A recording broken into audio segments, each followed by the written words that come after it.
Welcome to the Fran Snyder Podcast, where I talk to artists and music fans to explore how music connects us through great stories and experiences. Brought to you by the Listening Room Network. Today's guest, Avi Wisnia, live from Philadelphia. How are you? I'm doing great. How are you doing? Good. It's great to reconnect with you. Last time we chatted, you were telling me about a project with your grandfather, which was super cool. I'd like to sort of revisit that for the audience. I don't know anybody else that's done anything like that, and I just thought it was a really super cool project. So let's start there. Yeah, sure. Thank you. It's I've spent a lot of my adult life on the road as a musician, as a singer-songwriter, with concerts in your home, doing these house concerts. I never thought I would be on the road with my 93-year-old grandfather. But that's where life kind of found us a few years ago, when my grandfather invited me to go with him back to Poland. He is a Holocaust survivor. He survived the Auschwitz death camp there. And for the 70th anniversary, the country of Poland invited him back to sing, no longer as a prisoner, but as a survivor. And because I'm a piano player and I grew up with his music, he was always a singer. I accompanied him not only on the trip, but also to perform there, and got to watch him sing. And it was just so profound and amazing to see this journey, how strong he was to go back there. And then also to start making music with him and to learn some of the music that he passed on to me, some of the music that saved his life literally in the camp and during the war. And it's been an amazing experience. From that trip in Poland, we started doing more performances and workshops together, talking about the Holocaust, the legacy of the Holocaust, what it means to stand up to hatred and prejudice, and to say something, to stand up for oppression, and also the power of music and art to keep you going in hard times, especially during a coronavirus pandemic, is very relevant. I'm also finding, just how important and essential art and music is to our survival, and to really see in a time like the Holocaust that there was still music keeping people going, and that was something that nourished their souls.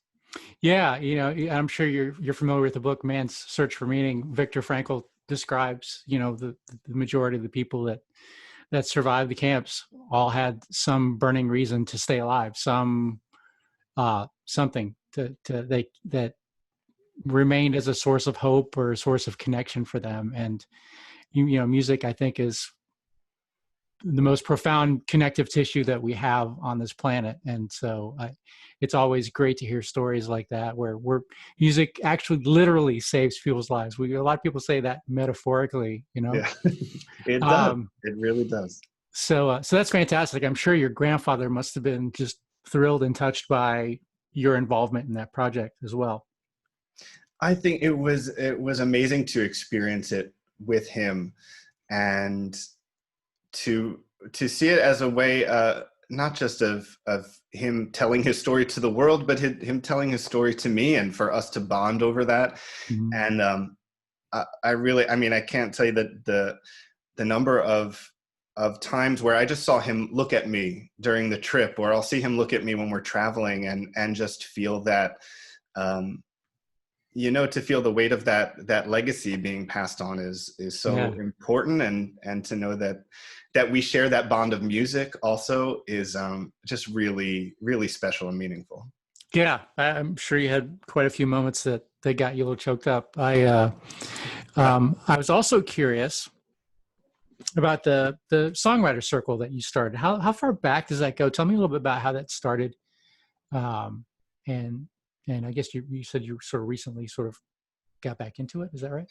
Yeah. So about 6 or 7 years ago now, when I moved back to Philly, not long after I moved back, I was, I grew up around here, but then I moved to New York. I was in New York for 10 years. And then I moved back to the city, and my friend and folk song compatriot Aaron Nathans, who's also from this area, we had this idea to start a songwriters circle that's kind of like a critique, a way to a songwriters workshop where it's just songwriters, for songwriters, by songwriters, just sharing new works with each other. Not completed works, but works in progress to kind of inspire and motivate each other and give each other feedback, and, you know, a friendly, warm environment, not like standing in front of a panel where they're waiting to tear you down. And so we started in my living room, actually. And at first it was just 3 or 4 people, just our friends, you know, sharing songs. We'd go around the circle. And eventually friends brought other friends, and we expanded. We got 8 or 9, and it was once a month, and people would bring food, and we would spend time before and after talking about music industry stuff and swapping gigs, and people would start co-writing with each other. And then eventually, you know, the years went on, and we outgrew my living room. And we we were looking for a new place to go. We went to the Folk Song Society here in Philadelphia. We went to some local coffee shops, and we settled in our friend Megan Carey's house. I know Megan, yeah. Okay. Yeah, she's wonderful. She's been amazing to open up her house with her kids and her dog, her very excited puppy. So I didn't realize she was in Philadelphia. I think of her as further northeast, like I don't know if it was New England or New York or. No, she's just outside the city, kind of in the suburbs outside, but she's Philly local too. Okay. And yeah, so it's really been going strong, and we've kind of busted out the seams out of her house, and it's just created this wonderful community of songwriters here in Philly and beyond. We get songwriters coming down from New Jersey and New York, and some people even driving up from like Virginia and Maryland, just to spend a night and share songs with us. It's been really it's really incredible, and actually has motivated me to, you know, take a lot of songs that I had on the shelf for years and bring them out, dust them off, and say, you know, I don't know what to do with this song, or it's just a kernel of an idea, but I don't know what to do with it. And you know, it's amazing what happens when you just put it in front of talented and receptive people, and the kind of feedback you get. And so yeah, we have now a mailing list of over 200 people, and we have a Facebook group where people share stuff that they've completed from our group, other gigs that they're doing. And then when the pandemic hit, we were, you know, meeting in person is the thing for us. So it was really hard, and we really felt that that absence. So we tried a few things. Aaron and I initiated a songwriter challenge once a week on our Facebook group, where we kind of put out a prompt, you know, write about an object in your house, or write about something you see out your window, something we could do, you know, a pandemic friendly songwriter challenge. Sure. And people would, you know, just kind of make up a song on the spot every week. And now we've been doing these virtual meetups through Facebook Room. So we're still able to do it. And, you know, it's not the same, but it's amazing to see that community, the desire of the community to stick together, that people really wanted it and we're missing it. And that, you know, you find a way to do it with technology, and with what you have, there's always a way to make it happen. And so we're making it happen. And just to be a little geeky, as a musician, there's norms that can vary when you work with different people. And I know there'd be some people that would be concerned about sharing their unfinished material in front of a group. Mm-hmm. And then somebody feeling like, hey, I gave you that verse, or I gave you that key line. Do I get credit? Do you guys establish some norms and say, listen, this is all about generosity. If you offer an idea, you're not trying to get credit. How does that work out? Is that something you have to spell out for people, or do people just pretty much get it? Completely. That's actually something we do at the beginning of each session, is we kind of go over, you know, some guidelines, or just what people expect. And it's evolved over time as we've grown as a group. But yeah, at the beginning of each session, you know, we want people to know, listen, this is a friendly group. We're all here to share.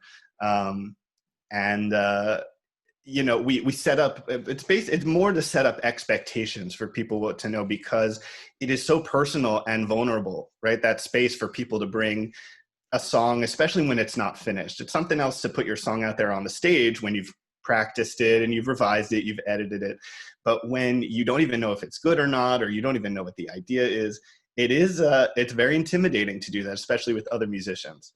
So we definitely like to set up the expectation that none of these songs are done. We're all learning, we're all given our ideas, and we do that freely. And, you know, any ideas that are given to the group are given, like you said, out of generosity, right? We're doing Right. this for the good of the song, for the good of the songwriter. Right. And it's amazing, you know, you learn a lot just by hearing the feedback, not even on your own song, but on other people's songs, or thinking about someone else's song and what you would change, or what's working really well. And you actually learn a lot and take that in for yourself. So there's a lot of give and take. And when you make it a space that's open and friendly, people are really able to, you know, share their ideas and let it flow. Yeah, that's great. If you are enjoying this podcast, can you pause for a moment to like, review, and subscribe? Please help the world discover our music community and the wonderful artists we support. Your feedback makes a difference. So I'm curious, you know, you've been in the music scene of two major cities, New York and Philly, Yeah. for a substantial amount of time. And I know those both of those cities are constantly changing in and of themselves, but I'm curious if you had to compare the Philly music scene with the New York music scene, you know, to the extent of your contact, right? You're not going to comment on the metal scene or whatever, but Yeah. but you know what I mean? It's like, are there any just obvious takeaways for you? Like, here's some big differences or similarities. Yeah, for me, you know, my experience is probably, like you said, going to be different from somebody in a different genre, or gigging in different venues. Um, but for my experience, there's definitely a different vibe between New York and Philly. And what I found when I was in New York was I loved that there was always something going on. Usually there were 10,000 somethings going on. So sometimes you get really overwhelmed by all the possibility, and every musician at every level that's traveling through, right? From the cafes to Madison Square Garden headliners. Everybody's playing all the time. And in that respect, you know, there were pockets of groups of people and communities that I found, like a since closed Cafe Vivaldi in the West Village was a place where I played my first show, and there was an open mic there, and a great community of songwriters that I met there. And there was always something kind of, not necessarily cutthroat, although that could be there, but just very, very isolating about New York. Like, everybody was very tunnel vision. They were very, very driven, and thinking about their own career and their own path because you had to, because there was so much going on. In Philly, especially when I moved back here and really started making a musical home for myself here, I just found a sense of community in Philly that I didn't really get in New York, which I think is also just indicative of New York in general. It's so massive. It's so hard to find your crew in the sea of people. But Philly, there really is a sense of, I feel for me, community and people helping each other out. And a lot of the, you know, local radio stations and local publications that are also, you know, trying to prop up Philly local songwriters and prop up the local scene, and songwriters that want to help you out and do gigs with you. And so in that respect, and I hope that, you know, our songwriter circle contributes to that in some way, that there is this sense of community. And I think it's also the size of Philly, that it feels a little smaller city, that you're able to kind of foster that community. That's great. That's great to hear. So before we talk about your new album that you're close to releasing, New album, uh, yeah. I'm also curious about some of the fun or interesting opening slots that you've had with major and up and coming acts. You've opened for a lot of folks. I'm curious if you have a couple of highlights you want to talk about or mention. Yeah. You know, the being backstage and getting to hang out with some people at some of the larger festivals I've played have been super fun, and just nothing I could have expected.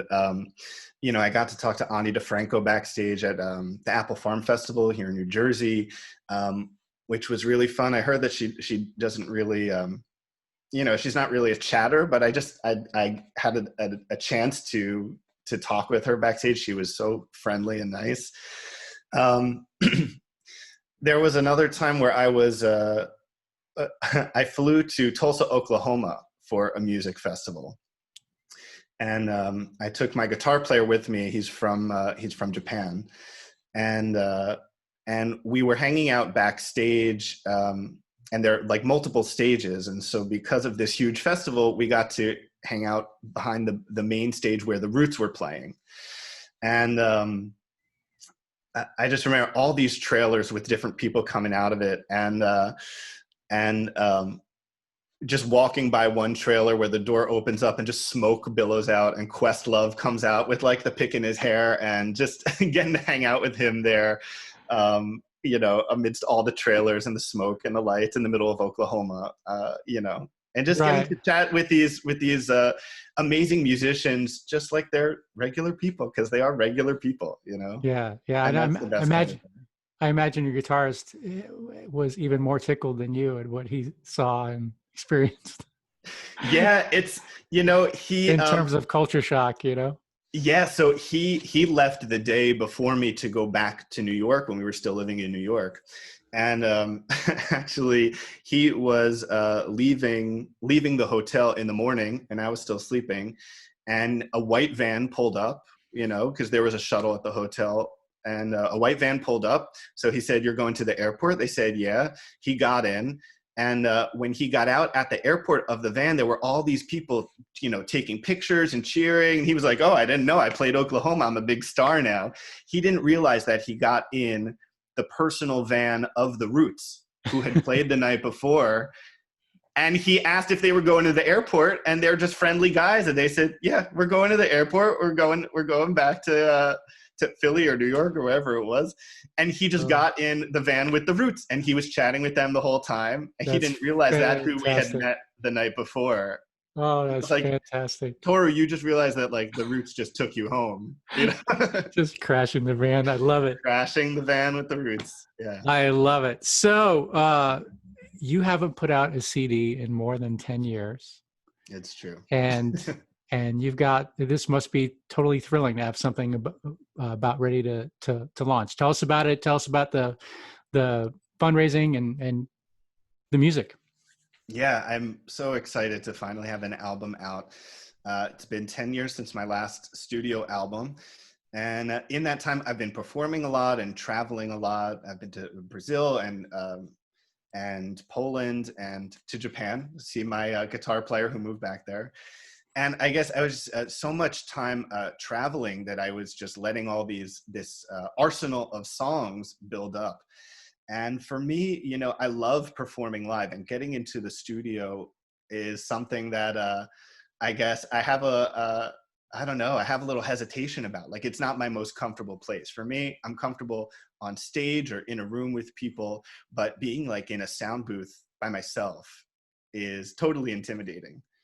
So I was really kind of putting it off for a while until, people were asking me for new material, and I realized that I had all these songs that nobody was able to hear in their homes. And I was hearing all these arrangements with horns and strings. So a few years ago, I got together with a bass player of mine, Ken Pendergast, to produce the album here in Philly.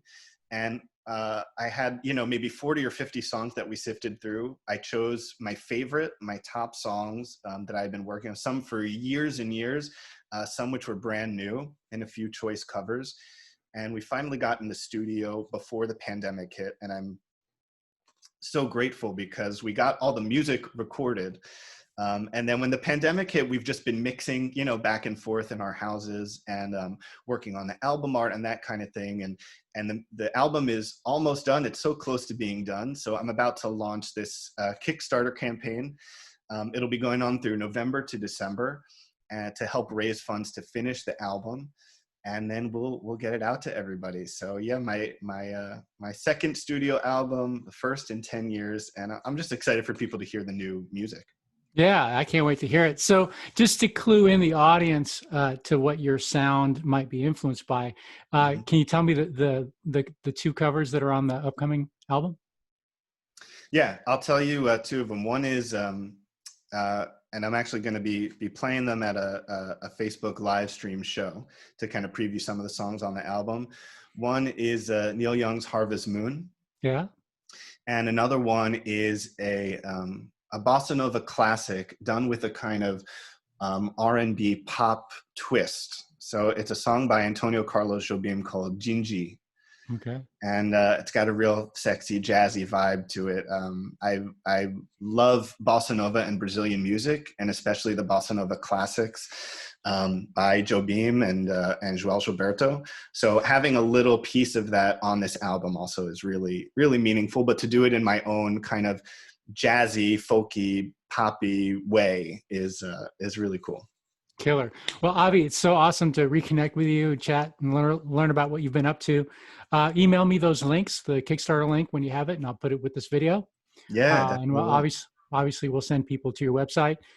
Fabulous musician. Check him out wherever you are. He's on the internet. You can find him. Avi is ever present on the interwebs. Avi Wisnia, great to chat with you. We'll talk again soon. Thank you so much, Fran. Good to talk to you. Thanks for listening to the Fran Snyder Podcast. Please subscribe, like, or share to help your friends discover this community. Also, I'd love to hear from you with any feedback or suggestions you have. And if you'd like to learn more about house concerts and listening rooms around the world, please visit and join listeningroomnetwork.com. You can email me from there. See you next time on the Fran Snyder Podcast.